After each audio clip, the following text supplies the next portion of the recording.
करवीर तालुक्यातून मोटारसायकल चोरी करणाऱ्या टोळीचा करवीर पोलिसांनी पर्दाफाश केला।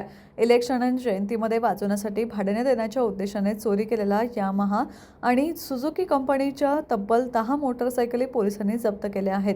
या प्रकरणी अभिषेक सुधीर कुरणे याला ताब्यात घेण्यात आले असून त्याच्यासोबत एक विधी संघर्षग्रस्त बालक असल्याचे निष्पन्न झाले आहे।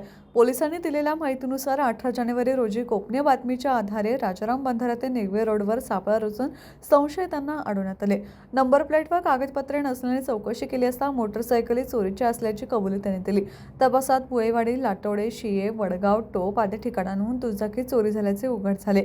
आरोपींकडून सुमारे 1,64,900 रुपये किमतीच्या 3 यामाहा व 7 सुझुकी मोटारसायकली तसेच चोरीसाठी वापरलेले एक स्प्लेंडर मोटारसायकल असा एकूण 11 दुचाकी जप्त करण्यात आल्या आहेत। ही कारवाई पोलीस अधीक्षक योगेश कुमार गुप्ता, अपर पोलीस अधीक्षक डॉक्टर धीरज कुमार आणि उपविभागीय पोलीस अधिकारी सुजित कुमार क्षीरसागर यांच्या मार्गदर्शनाखाली करवीर पोलीस ठाण्याच्या गुन्हे शोध पथकाने केली आहे। पुढील तपास सुरू आहे।